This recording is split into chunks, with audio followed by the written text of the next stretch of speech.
Good morning, everyone. Jonathan Dunnett here from Venn Innovation, here with Rick Nowlan from NRC Concierge. How are you, Rick? Good, how are you? I'm doing pretty well, thank you. We've just been having a few minutes of chat before and excited to be here, and thank you for taking the time today. Thanks for inviting me. Yeah, my pleasure. So just to jump in, I wondered if you could tell the audience a little bit about yourself. Like Jonathan said, my name is Rick Nowlan. I work for NRC IRAP, the Concierge Division. I am an engineer by training, and I've had about 20 years experience in the industry. So I've worked as a director of an engineering firm that used to develop a lot of new product development, electronics, software development, mechanical, industrial design, even rapid prototyping.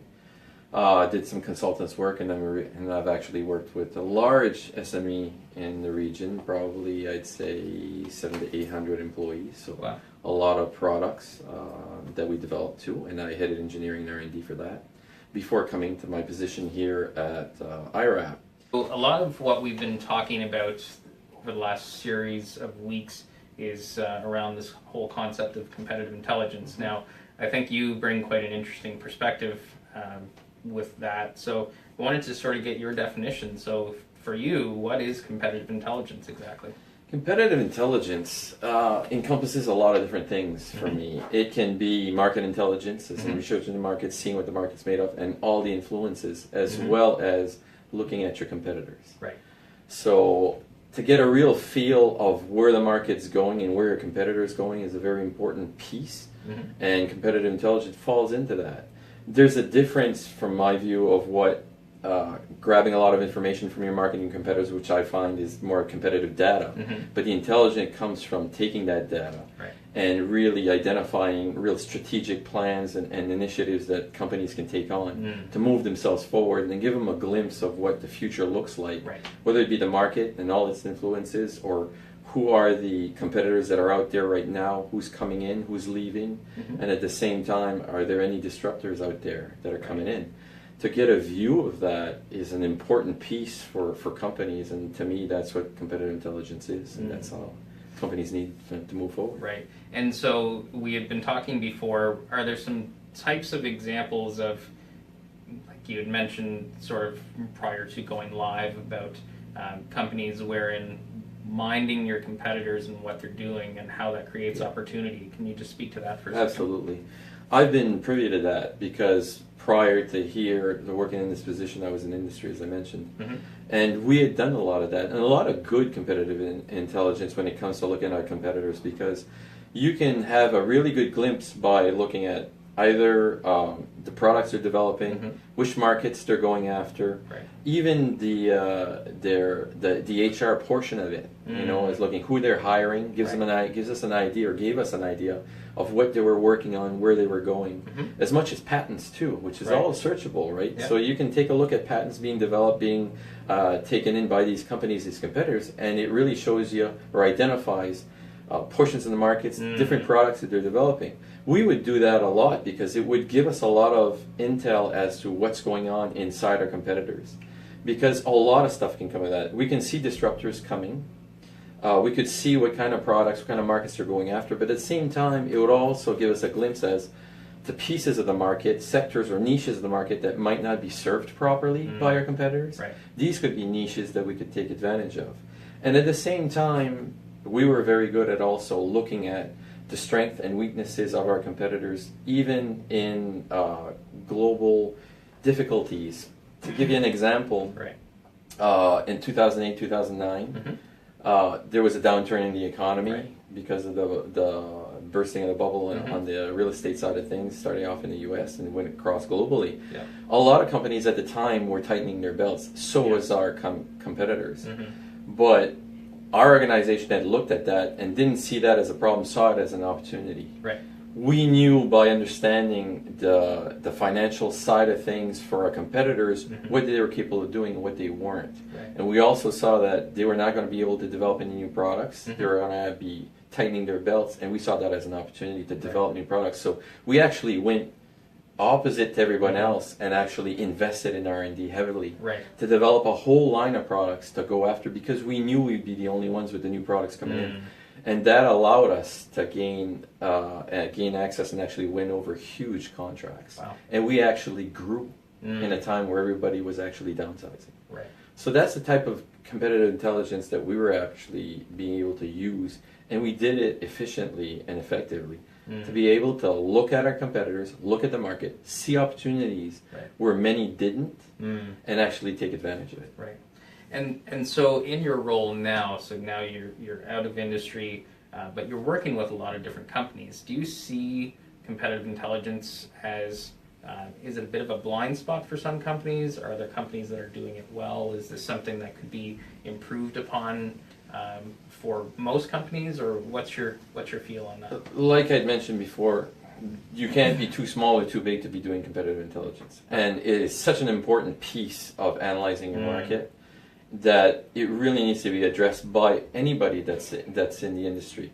And to me, it's being done, and I think some do it without really noticing that they're doing it, or even putting a term to it. It's like innovation. People innovate, but don't really know that they're innovating. So they might, as part of their business plan, go in and say, okay, do some research to understand a little bit more about the market opportunity, as an example. Exactly, Right. exactly. But I think that this misconception of what it is and how it can work for them doesn't allow them to understand the tools that they can get to do this properly. Right. A lot of companies I meet will go to shows, whether it be all over North America or worldwide, to see what their competitors, to kind of get booths together and show off their products. But they aren't taking advantage of all the information that comes to this show, and really do real competitive. This is where you can get competitive data. You can see what they're doing, you can understand where they're going, you can get a lot of information from them if you address it properly. You're not just going to show off what you're doing, you're going to show to grasp and to pull in a lot of information that you can use to create competitive intelligence. And really, that's not limited to just taking a brochure. That can be talking to people at the trade show. It's amazing how much some people will share when you just ask simple questions. Absolutely. So, how's your year going? Absolutely. Oh, you're suffering. Oh, okay. Why is that? Well, we launched a new product and it's struggling a little bit. Oh, okay. Interesting. That's all great data, and sometimes people don't even realize what they're giving off. No, absolutely. I mean, this is something where I think a lot of companies aren't taking full advantage of what they have access to through these shows. Sure. And I think some of it is not knowing really how to move forward that way, and what tools you can have and use and strategies going in. But there should always be a strategy going into these shows. You should always be going to a show saying, we might set up a booth, or you're just going to walk the show. But you're going there for that, to show off what you have as products. But that's 10% of what can be accomplished at one of these shows. Yes. And to really move forward, do it strategically, really acquire these tools that can actually help you go get all this information, and then you'll be able to strategically make decisions later on for the future of your organization. Absolutely. And just if you want training for that, we do have that happening. Yes, so yes. Check out our website for more details. So finally, just to wrap up, we've touched on this a little bit, but I wondered specifically with markets and technology or product, I wondered if you could just touch on, for companies that are saying, I'm trying to understand my market, maybe an example comes to mind as far as a type of company that you've seen where maybe they couldn't quite grasp their market, or they didn't know what they didn't know or didn't need to know. Maybe could you just touch on an example of how you've seen value as relates to using competitive intelligence to understand the market, and then perhaps on product as well? Well, some of the things that I've seen in the past, and going back to examples that I've seen personally in my own work, even prior to this, was the fact that when you're looking and you're really taking advantage of all the information and data coming in on your competitors, you can actually see if a competitor can actually be losing ground or dying off. Right. And I've seen that happen numerous times, where if a competitor leaves a portion of the market or is dying off or is going bankrupt, and you can see the tall tale signs of this happening, you can actually, one, prepare yourself to take over that piece of the market. Right. And that you're going to be looking at clients that are desperate to have somebody to supply them, and you're going to have the product. Right. So you can prepare your inventory, you can get Right. ready for this, and strategically go after that. And also, there's the aspect of buying off these companies, which I've seen done before too, where you're seeing a competitor that's had, they can own pieces of the market, but they own relationships that own pieces of this market. Right. Right. And that's an important part of the whole sales and marketing process too, creating those relationships. There's a lot of investment that goes into putting that together if you're starting from scratch. If you can take over what's already been done by another company, that's another plus. Yeah. And by doing competitive intelligence and looking at what those companies are going through and seeing those signs of maybe them failing or maybe them going bankrupt later on, you can actually move in, maybe purchase the company, take it over, bring on the people inside that have these relationships, even the manufacturing, even they have equipment, they might have technology, they might have patents, they might have all sorts of things that can help you really expand what you do and take over a bigger piece of the market. In a sense, it's like a merger. Right. But you're taking on a company that might not have the financial capabilities that you have. Right.